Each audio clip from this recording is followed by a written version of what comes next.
हाँ दोस्तों, स्वागत है आपका मेरे YouTube चैनल इंग्लिश बाबू पर। और दोस्तों, आज मैं फिर हाजिर हूँ आपके साथ एक नई स्टोरी लेकर। और दोस्तों, आज जो स्टोरी मैं आपके लिए लेकर आया हूँ ये बहुत ही इंटरेस्टिंग स्टोरी है, आपको सुनकर बहुत ही मज़ा आएगा। उसके अलावा इस स्टोरी में आपको कई सारे नए इंग्लिश के वर्ड मीनिंग सीखने को मिलेंगे और उनकी करेक्ट प्रोनाउंसिएशन के बारे में पता चलेगा। और दोस्तों, हमेशा की तरह जो इसका ग्रामर का पार्ट है उसे बिल्कुल डिटेल में कवर करेंगे। और कई बार आप लोग कमेंट्स के माध्यम से बोलते हैं सर आप कोई लंबी स्टोरी लाइए, लेकिन दोस्तों लंबी स्टोरी में ये होता है कि जब उसे बिल्कुल डिटेल में कवर किया जाता है तो कई बार स्टोरी बहुत ही लंबी हो जाती है, जिसकी वजह से कई लोग उसे पसंद भी नहीं करते हैं। तो आज जो स्टोरी मैं आपके लिए लाया हूँ ये ज़्यादा लंबी स्टोरी नहीं है, छोटी स्टोरी है, लेकिन इसका जो हम ट्रांसलेट करेंगे इसे बिल्कुल ही डिटेल में करेंगे तो एक एक स्ट्रक्चर का जो मतलब है आप बहुत ही आसानी से सीख पाएंगे। तो चलिए दोस्तों, आज की इस स्टोरी को हम शुरू करते हैं और सबसे पहले कहानी का टाइटल देखते हैं। कहानी का टाइटल है द यूज़फुल थीफ। क्या मतलब हुआ दोस्तों? यूज़फुल एक एडजेक्टिव है जिसका मतलब होता है उपयोगी, या फिर कह सकते हैं काम का। ऐसी कोई चीज़ जो हमारे काम की हो, उपयोगी हो, उसे यूज़फुल कहा जाता है। और थीफ का मतलब होता है चोर। तो इसका क्या अर्थ हुआ? यूज़फुल थीफ मतलब कि उपयोगी चोर, या कह सकते हैं काम का चोर। तो दोस्तों, जो टाइटल है कहानी का वही अपने आप में बहुत ज़्यादा इंटरेस्टिंग है। फिर हमें आगे कहानी को पढ़कर पता चलेगा कि जो चोर है वो किस तरह से उपयोगी है, किस तरह से काम का है। तो चलिए इसको शुरू करते हैं। और आपसे रिक्वेस्ट है, यदि आपको स्टोरी अच्छी लगे तो आप इसे लाइक करें, चैनल को ज़रूर सब्सक्राइब करें। उसके अलावा आज की स्टोरी में जैसा मैंने आपको बताया, आपको कई सारे नए वर्ड सीखने को मिलेंगे और ग्रामर का स्ट्रक्चर भी आप सीखेंगे। तो आप यदि पॉसिबल हो तो उन नए वर्ड्स को, नए स्ट्रक्चर को आप नोट भी ज़रूर करें। तो चलिए इसको शुरू करते हैं।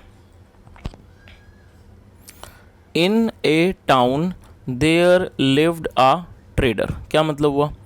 इन अ टाउन मतलब कि एक शहर में देयर लिव्ड अ ट्रेडर। दोस्तों, ये जो वाक्य है ये पास्ट इंडेफिनिट का अफर्मेटिव वाक्य है। और जब पास्ट इंडेफिनिट में कोई अफर्मेटिव का वाक्य बनाया जाता है तो वहाँ वर्ब की सेकंड फॉर्म का प्रयोग किया जाता है। लिव का मतलब होता है रहना, निवास करना, और ये सेकंड फॉर्म है लिव्ड। तो क्या अर्थ हुआ कि इन ए टाउन मतलब एक शहर में, देयर लिव्ड अ ट्रेडर, एक शहर में एक ट्रेडर मतलब कि एक व्यापारी रहता था। He was a middle aged man. क्या मतलब हुआ दोस्तों? ये जो हमारा वाक्य है ये सिंपल पास्ट का वाक्य है। सिंपल पास्ट का मतलब होता है जब आप पास्ट में कोई वाक्य बनाते हैं जहाँ पर आप वॉज या वर का प्रयोग करते हैं हेल्पिंग ऑफ के रूप में, साथ में कोई नाउन या फिर एडजेक्टिव को यूज़ करके वाक्य को बनाते हैं। उसके अलावा आपको ये चीज़ याद रखनी है कि जब आप सिंपल पास्ट या सिंपल प्रेजेंट में कोई भी वाक्य बनाते हैं तो वहाँ कभी भी किसी तरह की एक्शन वर्ब का प्रयोग नहीं किया जाता है। तो ये हमारा सिंपल पास्ट का वाक्य है। और मिडिल एज्ड का मतलब होता है अधेड़ आयु। अधेड़ आयु के व्यक्ति को उसे मिडिल एज्ड कहा जाता है। He was a middle aged man मतलब वह एक अधेड़ उम्र का आदमी था। चलिए आगे देखिए। He was rich but a widower, और ये भी हमारा सिंपल पास्ट का वाक्य है। रिच मतलब अमीर, और दोस्तों विडोअर का मतलब होता है विधुर। ऐसा व्यक्ति, ऐसा कोई पुरुष जिसकी पत्नी का देहांत हो जाए, किसी पत्नी का स्वर्गवास हो जाए, उसकी मृत्यु हो जाए, तो उस व्यक्ति को विडोअर कहा जाता है। और यदि वो फीमेल हो, यदि किसी महिला का पति मर जाए तो उसको विडो कहते हैं। और यदि किसी पुरुष की पत्नी मर जाए, वाइफ मर जाए, तो उसको विडोअर कहा जाता है। तो विडोअर का मतलब हो गया विधुर। चलिए इसका मतलब क्या हुआ? ही वॉज रिच मतलब वह अमीर था, बट अ विडोअर लेकिन एक विधुर था। He wanted to marry but no girl was willing to marry him. क्या मतलब हुआ? He wanted to marry. दोस्तों, ये जो हमारा वाक्य है ये पास्ट इंडेफिनिट का अफर्मेटिव वाक्य है। और जब हम पास्ट इंडेफिनिट में कोई अफर्मेटिव का वाक्य बनाते हैं तो वहाँ सेकंड फॉर्म का प्रयोग किया जाता है। उसके अलावा इस वाक्य के अंदर दो वर्ब का प्रयोग करके वाक्य को बनाया जाता है। तो आपको ये चीज़ हमेशा याद रखनी है कि जब आप कोई भी ऐसा वाक्य बनाते हैं जहाँ पर दो वर्ब का प्रयोग किया जाना है तो जो उसमें जो पहली क्रिया है, जो मुख्य वर्ब है, मतलब जो उसकी प्राइमरी वर्ब है, उसे आपको पहले मेंशन करना है। उसके बाद आपको टू लगाना है, और टू के बाद हमेशा ही वर्ब की फर्स्ट फॉर्म का प्रयोग किया जाता है। मैरी का मतलब होता है विवाह करना, शादी करना। ही वॉन्टेड टू मैरी मतलब वह शादी करना चाहता था। बट लेकिन no girl was willing to marry him. दोस्तों विलिंग, आप इस वर्ड को नोट कर सकते हैं।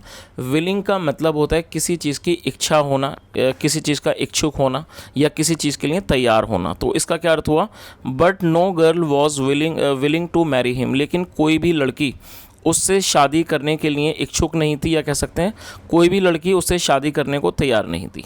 तो दोस्तों यहाँ तक आपको कहानी अच्छे से समझ आ गई होगी कि एक शहर में एक व्यापारी रहता था, और वह क्या था, he was a middle age man, वह अधेड़ आयु का व्यक्ति था।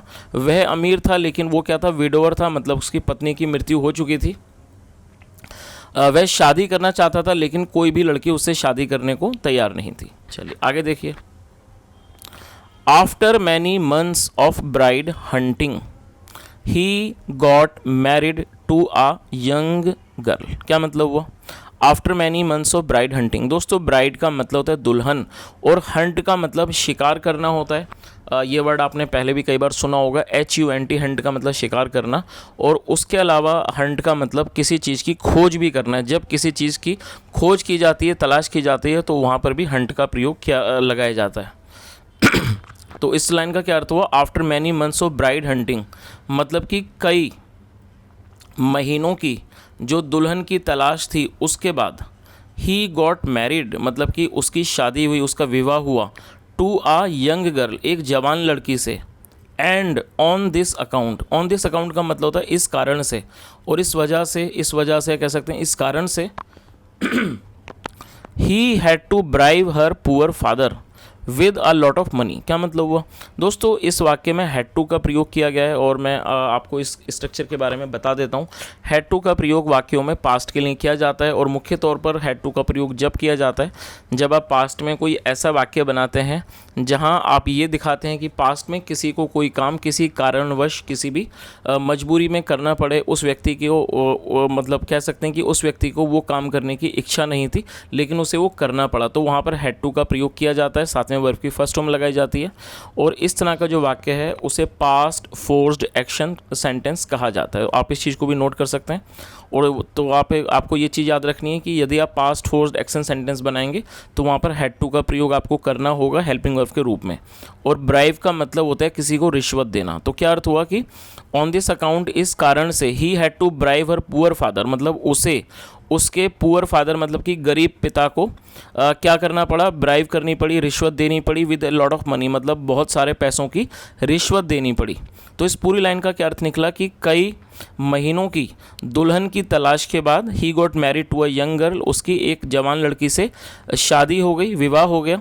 ऑन दिस अकाउंट, और इसी कारण, इस कारण के चलते, he had to bribe her poor father with a lot of money, उसे उसके पिता को, हर पुअर फादर, और ये जो हर है उस लड़की के पिता के लिए यूज़ किया गया, मतलब उसके गरीब पिता को बहुत सारे पैसे उस व्यक्ति को देने पड़े। चलिए आगे देखिए। But the young girl did not like the middle aged trader.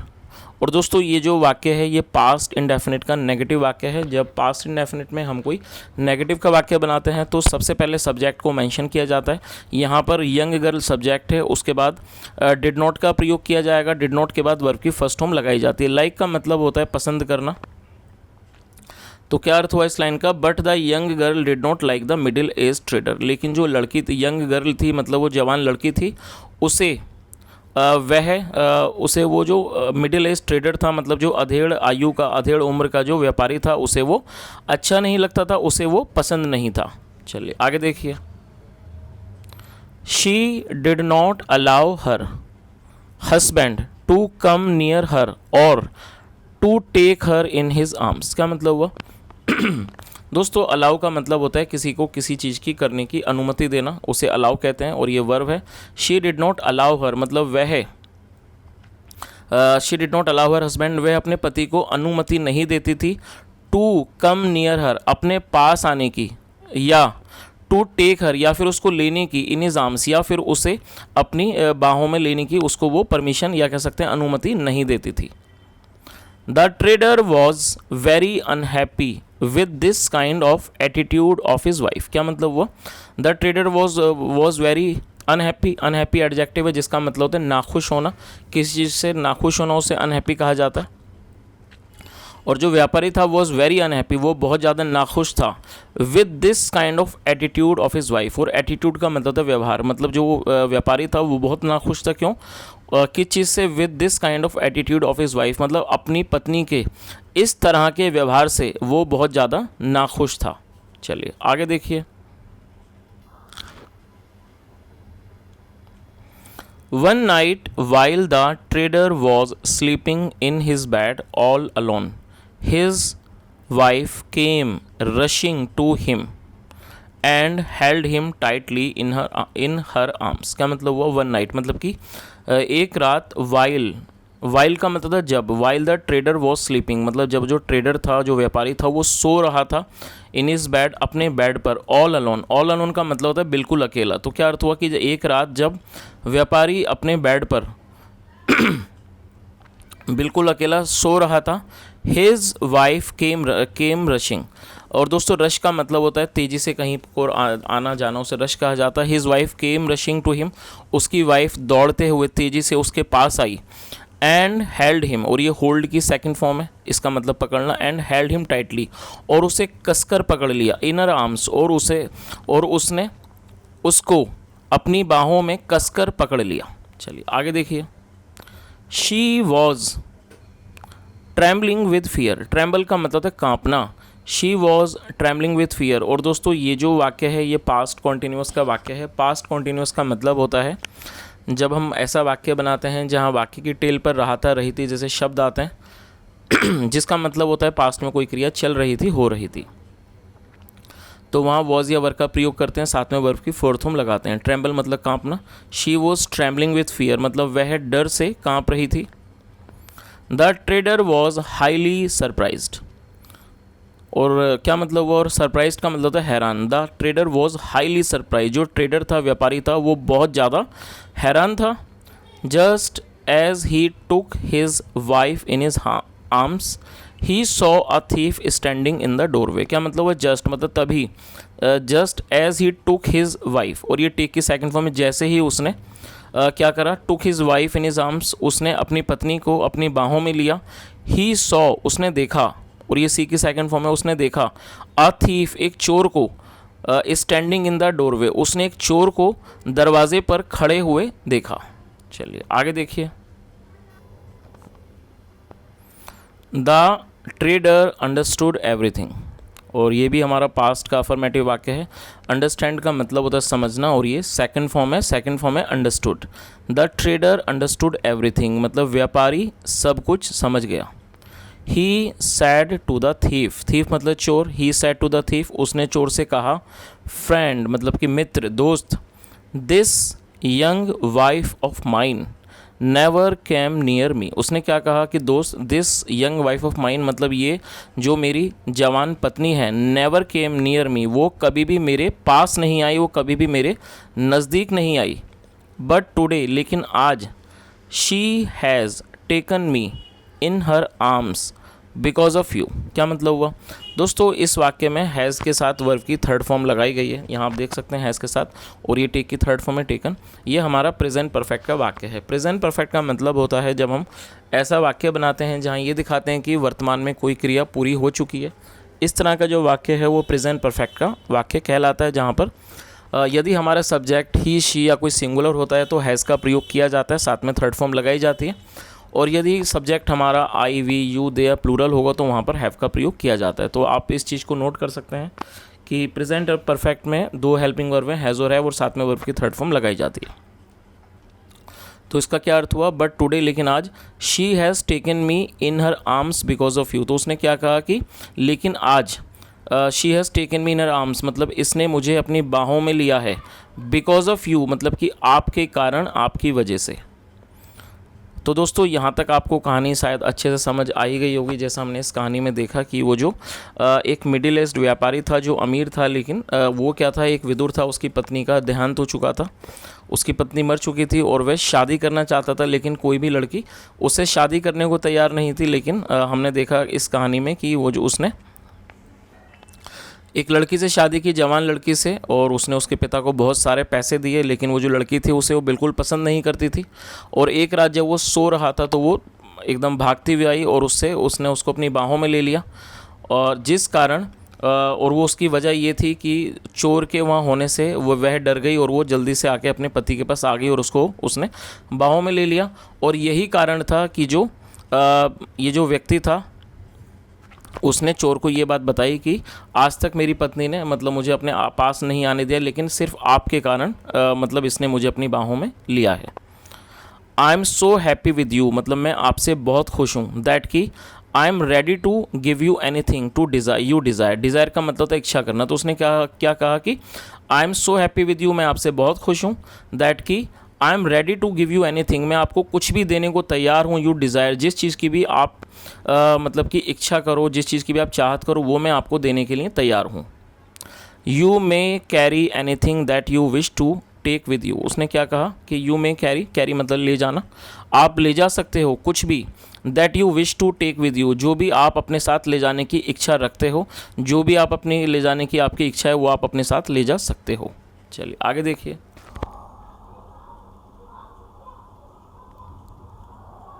Sir, श्रीमान, रिप्लाइड द थीफ, चोर ने जवाब दिया। There is nothing valuable in this house. और दोस्तों वैल्यूएबल एडजेक्टिव है जिसका मतलब होता है मूल्यवान। तो उसने क्या जवाब दिया कि सर, रिप्लाइड द थीफ मतलब कि चोर ने जवाब दिया, श्रीमान, there is nothing valuable in this house, मतलब कि इस घर में कुछ भी मूल्यवान वस्तु नहीं है, कुछ भी मूल्यवान नहीं है। That I can take with me, जो मैं अपने साथ ले जाऊँ। बट लेकिन इन फ्यूचर, भविष्य में, if your wife does not come near you, if your wife does not come near you, यदि मतलब कि भविष्य में यदि आपकी पत्नी आपके पास नहीं आती, आपके नज़दीक नहीं आती है, और या does not hold you in her arms, या फिर आपको अपनी बाहों में नहीं पकड़ती है, I will surely come here, मैं यहाँ अवश्य आऊँगा, मैं यहाँ ज़रूर आऊँगा। चलिए ऐसा उसने कहा। आगे देखिए। The thief then went away without taking any article from the trader's house. क्या मतलब वो? और दोस्तों ट्रेडर में एपेस्ट्रॉफी एस मतलब काके की, ट्रेडर्स हाउस मतलब व्यापारी का घर। The thief then went away, फिर जो थीफ था, जो चोर था, वो चला गया। विदाउट टेकिंग एनी आर्टिकल मतलब बिना किसी भी सामान को, बिना किसी वस्तु को लिए हुए वो वहाँ से चला गया।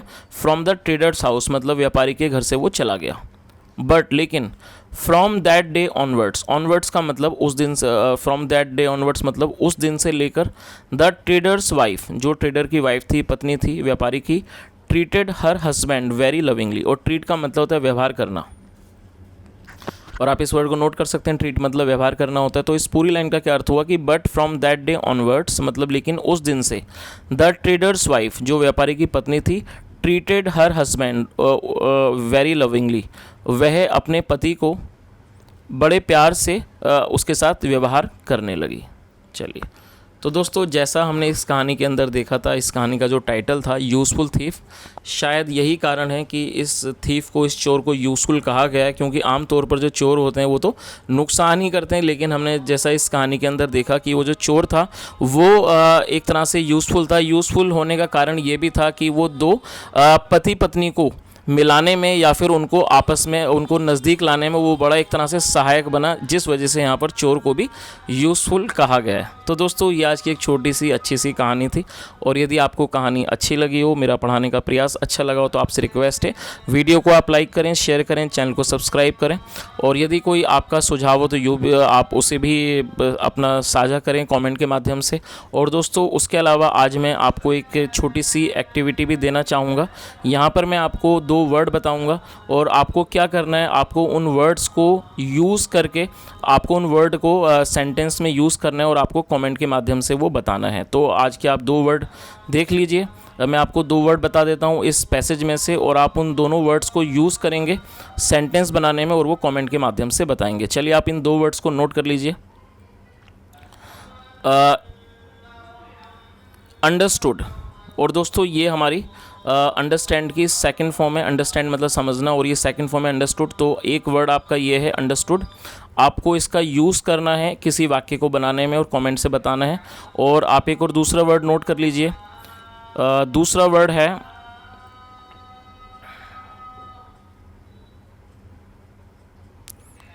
Take, TAKE।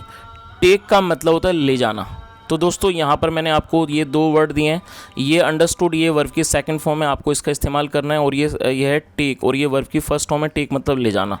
तो अब आपको 2 वाक्य बनाने हैं इन वर्ड्स का इस्तेमाल करके, इन वर्ड्स का यूज़ करके, और आपको कमेंट के माध्यम से बताने हैं।